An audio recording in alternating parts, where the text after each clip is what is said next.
거룩하신 하나님 아버지, 은혜를 감사합니다.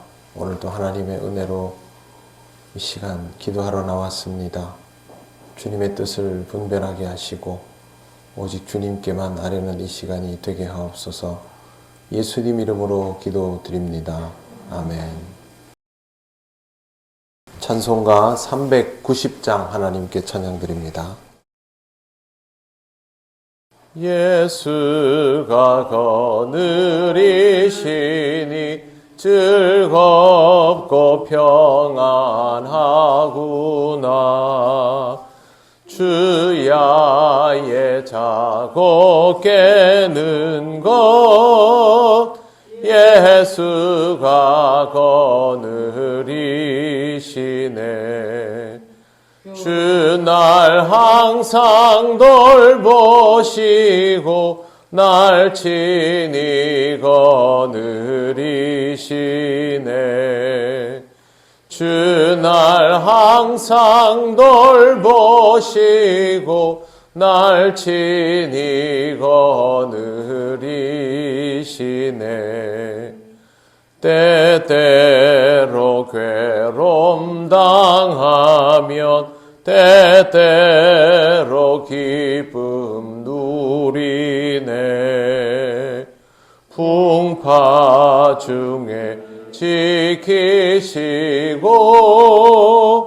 평안히 인도하시네. 주 날 항상 돌보시고 날 친히 거느리시네. 주 날 항상 돌보시고 날 친히 거느리시네. 내 주의 손을 붙잡고 천국에 올라가겠네. 괴로우나 즐거우나 예수가 거느리시네. 주 날 항상 돌보시고 날 친히 거느리시네. 주 날 항상 돌보시고 날 친히 거느리시네. 이 세상 이별할 때에 마귀의 권세 이기네. 천국에 가는 그 길도 예수가 거느리시네. 주 날 항상 돌보시고 날 친히 거느리시네. 주 날 항상 돌보시고 날 친히 거느리시네. 아멘. 하나님 말씀 누가복음 9장 1절부터 2절 말씀입니다. 다 같이 봉독하겠습니다. 예수께서 12 제자를 불러 모으사 모든 귀신을 제어하는 병을 고치는 능력과 권위를 주시고 하나님의 나라를 전파하며 앓는 자를 고치게 하려고 내보내시며. 아멘. 네, 오늘 말씀은 12 제자의 파송에 관한 내용입니다. 예수님은 제자를 파송하실 때 그냥 보내지 않으시고 먼저 주신 것이 있습니다. 12 제자를 불러 모으사 모든 귀신을 제어하는 병을 고치는 능력과 권위를 주시고 라고 되어 있습니다. 네, 여기에서 능력과 권위를 주시고 그 다음에 하나님의 나라를 전파하며 앓는 자를 고치게 하려고 내보내시며 라고 되어 있습니다. 여기에서 제일 중요한 것은 제자 파송의 목적인데 하나님 나라를 전파하는 것입니다. 거기에 병을 고치는 능력과 권위를 주셨다라고 되어 있습니다.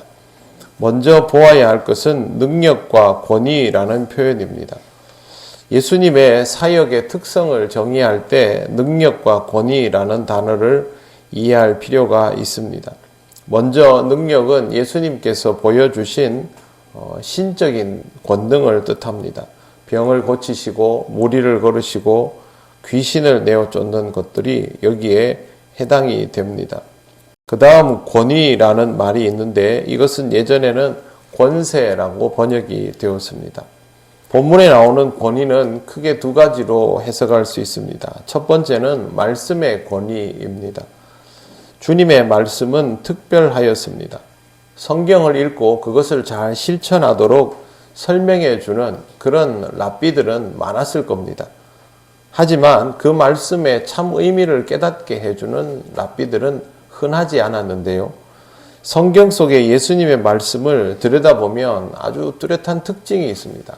그건 무슨 거냐면 글을 쓴 사람, 그러니까 원작자가 아니면 할 수 없는 표현, 원작자가 아니면 풀 수 없는 의미, 그걸 예수님께서는 끄집어내 주셨습니다. 그래서 예수님의 가르침이 어떤 선지자나 랍비와는 완전히 다른 특징을 가지고 있는 겁니다. 훌륭한 선지자는 많지요. 좋은 랍비도 많지요. 그러나 그들이 아무리 훌륭하고 좋다고 해도 원작자와는 다릅니다. 예수 그리스도는 말씀이 육신이 되어 우리에게 오신 분이기 때문에 성경이 누구의 손에 빌어서 쓰여졌다 할지라도 예수님은 사실상의 원작자입니다. 그렇기 때문에 이것을 마음껏 자유롭게 풀어 설명하실 수 있고 무엇이든 답을 선명하게 주실 수 있고 어떤 질문에도 궁극적인 대답을 하실 수 있었던 것입니다. 그래서 예수님에게서 이 말씀의 권위를 발견하는 것은 우리 신앙의 굉장히 중요한 부분입니다. 전번에 말씀드린 것처럼 어떤 내용인가 보다 누가 이야기했는가가 더 중요하다라는 것을 확인할 수 있는 것도 사실은 이 부분 때문입니다. 두 번째는 죄사함의 권세입니다. 죄사함의 권세라는 것은 하나님의 고유권한일 수밖에 없습니다. 유대인들에게는 이 부분이 너무도 중요했는데 예수께서 죄를 사하여 주시는 것을 보고 바리새인이나 율법 학사들 같은 사람들은 정말 참남하게 생각했습니다. 그가 누구이기에 죄를 사하는가라는 반응을 보였습니다. 그들의 판단은 일반적인 경우에서는 틀린 게 아니죠. 누구도 죄를 사할 수 없습니다. 하나님만 하실 수 있는데 문제는 그가 이 땅에 오신 하나님이라는 사실을 몰랐기 때문에 이렇게 반응을 보이는 것입니다. 정보는 잔뜩 가지고 있습니다. 그런데 이 정보에 대한 실체적인 접근이 없으면 정보는 쓸모가 없지요. 실체적 접근은 예수가 그리스도이시고 이 땅에 오신 하나님의 아들이시고 또 하나님이시다, 성자 하나님이시다라는 것을 확인하는 것이 실체적 접근입니다. 성경을 달달 외워도요, 그게 안 되면 아무 의미가 없습니다. 학자들 중에 우리보다 성경을 더 많이 아는 사람들도 많습니다. 저는 철학을 전공했는데 우리 과의 교수들은 성경을 몇 번씩 읽고 성경 구절의 의미들을 전부 다 풀어 쓸 수 있는 정도의 수준의 사람들이었습니다. 그런데 교회 안 다닙니다. 본인은 그 말씀 속에서 무언가를, 우리가 받아들이는 무언가를 볼 수 없는 상태이기 때문에 쓸모가 없는 것이죠. 우리는 이 말씀 속에서 무엇을 경험하게 됩니까? 하나님의 감동을 경험하죠. 이것이 복음이라는 것을 알게 되죠. 아주 철학적인 깊이가 있는 그런 지혜로운 책이다. 그게 아닙니다. 물론 성경에는 그런 철학적인 깊이가 있고 지혜가 있습니다. 중요한 건 그 지혜보다 더 깊은 복음의 의미, 거기에서 말씀하시는 하나님의 마음, 하나님의 감동, 이런 것들이 우리에게 다가올 때 그 지혜들도 모두 살아있게 우리에게 다가오는 것이죠. 이런 실체적인 접근이 없으면 절대 예수가 그리스도라는 사실을 알 수가 없습니다. 바로 그런 부분들이 우리에게는 아주 중요한 부분이죠. 오늘 말씀에서는 제가 먼저 두 가지만 알려드렸습니다. 능력과 권위라는 표현입니다. 예수 그리스도를 이해하는 데 있어서 실질적으로 예수 그리스도를 받아들이는 데 있어서 제일 중요한 두 가지 조건입니다. 예수님의 능력, 예수님의 권위. 이 두 가지를 항상 의식하시면서 성경 말씀을 보시기를 바랍니다. 그러면 성경 속에서 예수가 왜 그리스도이신지, 왜 하나님의 아들이실 수밖에 없는지, 또 이 땅에 육신을 입고 오신 예수 그리스도, 스스로 하나님의 아들이라고 표현하는 이분이 바로 하나님이실 수밖에 없는지를 성경 속에서 볼 수 있게 됩니다. 하나님을 소유한 인간으로 이 땅을 사신 분, 이렇게라도 표현을 해야만 조금 더 이해가 쉬워집니다. 참 사람이요 참 하나님이신 예수 그리스도를 여러분들이 말씀 속에서 더 입체적으로 만나게 되시기를 바랍니다. 그리고 거기에 합당한 신앙 고백으로 하나님께 영광을 돌리시기를 바랍니다. 기도드리겠습니다. 하나님 감사합니다. 우리에게 주신 말씀이 왜 우리에게 필요한지를 오늘 알게 하여 주시니 감사합니다. 주님의 능력과 권위가 우리가 말씀을 읽을 때마다 더욱더 선명히 드러나 보이는 은혜를 주시옵소서. 어리석은 우리들이 말씀을 대할 때마다 하나님의 살아계심이 경험되고 이것이 복음임을 더욱 깊이 깨닫게 하셔서 이 말씀을 대할 때마다 하나님과 대면하는 기쁨을 누리게 하여 주옵소서.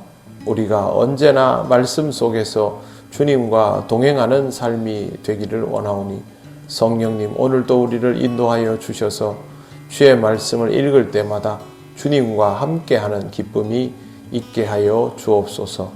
오늘 우리의 삶을 주님께 맡겨오며 예수님 이름으로 기도드립니다. 아멘. 하늘에 계신 우리 아버지, 아버지의 이름을 거룩하게 하시며 아버지의 나라가 오게 하시며 아버지의 뜻이 하늘에서와 같이 땅에서도 이루어지게 하소서.